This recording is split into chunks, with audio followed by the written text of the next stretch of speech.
Welcome back, campers.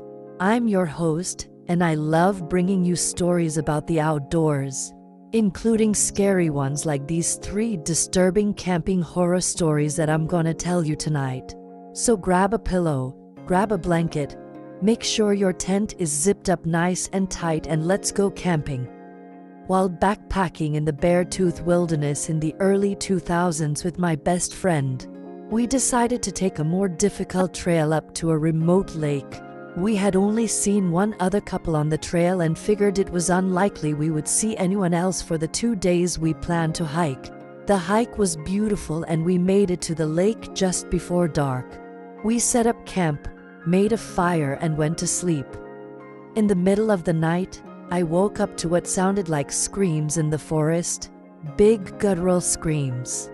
Obviously, we were freaked out sitting in the tent not knowing what was out there. Then we started hearing what sounded like hail for about 10 minutes, followed by heavy footsteps near our camp. My friend and I started yelling and making tons of noise, and the commotion outside the tent slowly came to a halt.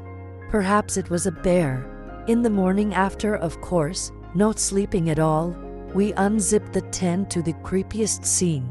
All around the tent were thousands of little pebbles that were not there the evening before. And surrounding the tent in a near-perfect circle were also 20 or so 100 to 50 to 300-pound boulders. My friend and I peed out of there, practically running the entire way to the car.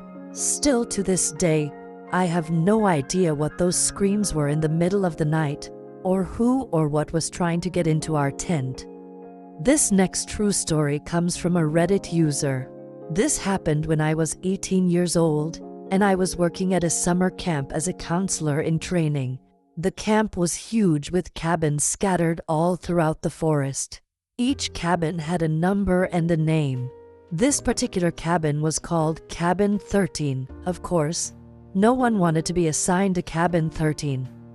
One of my campers was a girl named Annie.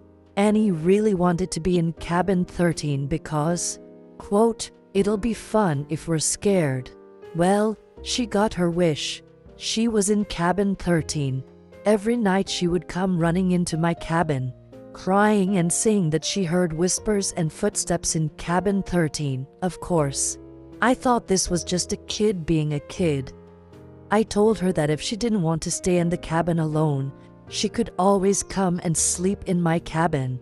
But she always insisted that she was fine and that she just missed her mom. One night I was awoken in my cabin to what sounded like screams in the forest. Big guttural screams, very similar to the ones I heard in my tent. I looked over and all of the other counselors were awake now and listening intently. After a few moments of uneasy silence, we all went back to sleep. The next morning at breakfast, I asked Annie if she still wanted to stay in Cabin 13. To my surprise, she said yes. So I went over to the cabins with her. As we approached Cabin 13, Annie stopped dead in her tracks and started screaming and crying. She wouldn't stop. I don't remember what I said to her. All I know is that I led her away from Cabin 13 and back to my cabin. That night, while everyone was asleep, I was awoken to footsteps outside my cabin. Footsteps that sounded very similar to a young girl's footsteps. I looked over and the other counselors were awake now and staring at the door to my cabin. We all sat there frozen in fear as the footsteps slowly came closer. The door handle then began to turn. We all screamed as the doors slowly opened. No one moved until the sun began to rise and we were able to convince ourselves that whatever was out there had gone away. This next true story comes from another Reddit user. A long time ago, my dad took my brother and I camping to a remote area of a national park. 3 days into the hike, we had only seen one other couple.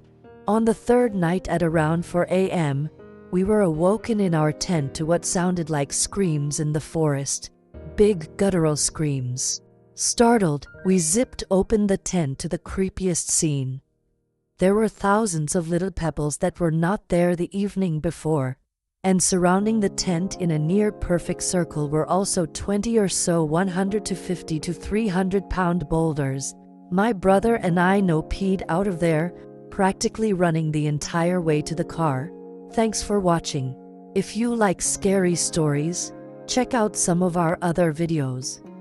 Head on over to our channel, and don't forget to follow us on social media. I'm your host, and remember, car camping is for chumps.